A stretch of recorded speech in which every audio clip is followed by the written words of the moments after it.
This video is brought to you by Brilliant. The issue of Iran's nuclear weapons program has been a point of contention in US politics for about 30 years now. Sanctions were first introduced by the Clinton administration in 1996, before being expanded by Bush in the 2000s and then scrapped by Obama in 2015 as part of his Iran nuclear deal, otherwise known as the JCPOA. Trump scrapped the agreement in 2018, but despite his best efforts, Biden has been unable to resuscitate it since coming to office. Instead, however, Biden has apparently decided to negotiate a secret and unwritten mini-deal with Iran, which reports suggest is nearing completion. So in this video, we'll take a look at the history of Iran's nuclear program, Biden's new mini-deal, and whether it's actually a good idea.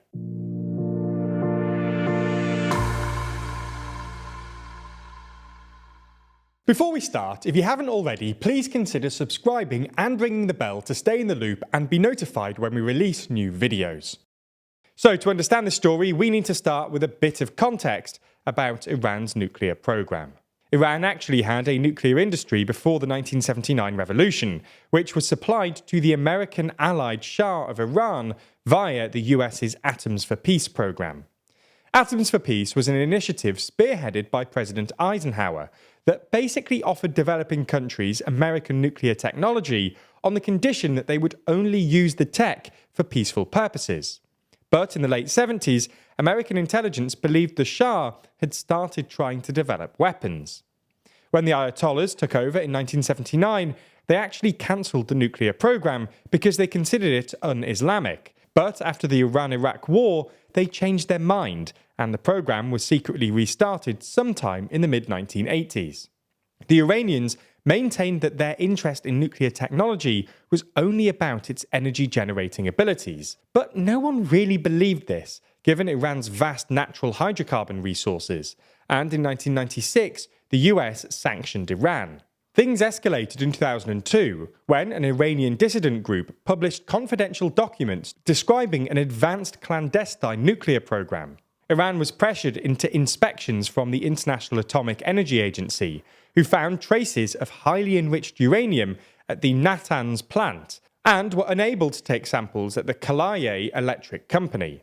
The IAEA concluded that Iran had violated the Non-Proliferation Treaty, and Iran subsequently agreed a deal with Britain, France and Germany, otherwise known as the EU3, to suspend all uranium enrichment. But it fell apart after hardliner Mohammad Ahmadinejad was elected president of Iran in 2005. The EU3 were then joined by the US, China and Russia to form a grouping known as the P5+1.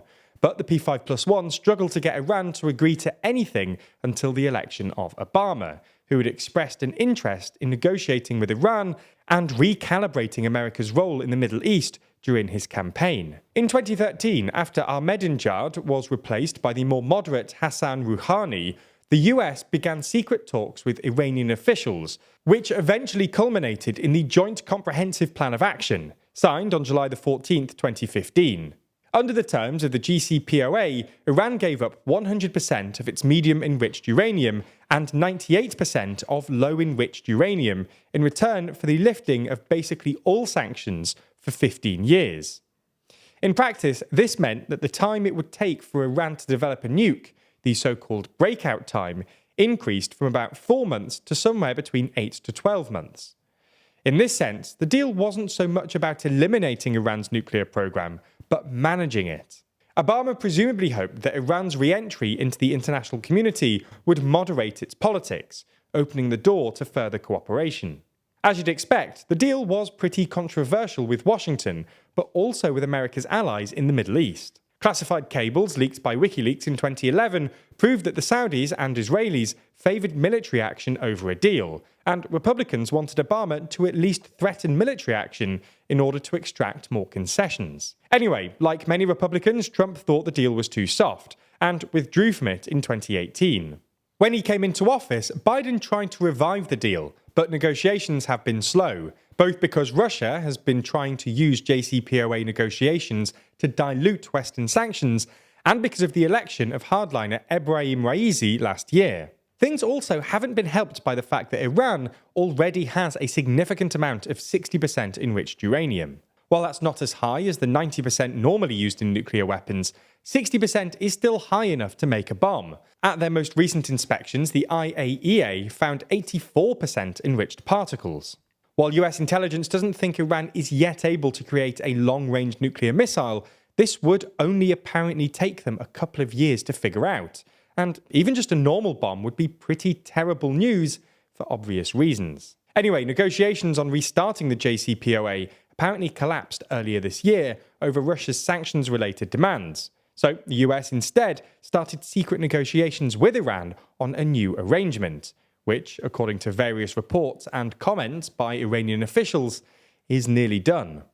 The new agreement, which no one is calling a deal, will be secret and unwritten to avoid the political blowback that Obama experienced during the original JCPOA negotiations. No one actually knows what's in it, but reports suggest that the US has agreed to lift some sanctions and to stop seizing sanctions-busting Iranian oil tankers in the Persian Gulf. In exchange, Iran has agreed to stop enriching uranium beyond 60%, to deeper collaborations with the IAEA, and to refrain from selling ballistic missiles to Russia. Iran has also agreed to stop using its proxies to attack US troops and contractors in Iraq and Syria, and to release several American citizens detained by Iran over the last few years. So, is this a good idea? Well, Trump and other Republicans will tell you no, and insist that the US should use maximum pressure to prevent Iran from ever creating a nuclear bomb. Not just because there's a non-trivial chance of it falling into the hands of some non-state actor, but also because it'll set off a nuclear arms race in the Middle East, with Saudi Arabia and Israel. However, Biden and the Democrats will point to the fact that, well, Trump's maximum pressure campaign didn't work. Sure, the sanctions have crippled Iran's GDP, but the Ayatollahs have held on to power by murdering protesters, and Iran has been able to fund its nuclear program via oil exports, mostly to China, which have tripled in the past year to over 1.5 million barrels per day. If we pragmatically accept that Iran will be able to build a bomb, then the next best thing the US can do is reduce tensions in the region to make sure that it's never used. Ultimately, whether this deal lasts and the wider trajectory of US-Iran relations probably depends most on the 2024 presidential election. If Trump returns, it's hard to see US-Iran relations going anywhere but down for the next 4 years. Having just watched an 8-minute video explaining the secret nuclear deal, it's fair to say that you have a desire to learn and better your knowledge of US-Iran relations. Well, we've got something that you might enjoy and will continue your online educational journey. Brilliant. Brilliant is an online STEM learning platform where you can learn everything from quantum computing or algebra to logical decision making. And if you don't want to learn more about the world from simply just watching YouTube videos, then you're in luck, because Brilliant actually teaches you by doing, using active learning techniques to teach you the principles behind otherwise complex subjects, and ensuring you actually understand what's going on. And rather like a good TLDR news video, Brilliant breaks topics down into accessible chunks, which you can work through whenever you have time. There's no homework, there's no deadlines, and there's no core classes. You can spend anything from a few minutes to a few hours a day accumulating new knowledge in an actually fun way. So, whether you want to brush up on your basic math skills, improve your employment prospects by learning about future technologies, or just have fun with coding, you can check out everything Brilliant has to offer free for a full 30 days. Click on the link in the description. Plus, the first 200 of you will get 20% off Brilliant's annual premium subscription. Thanks for your support.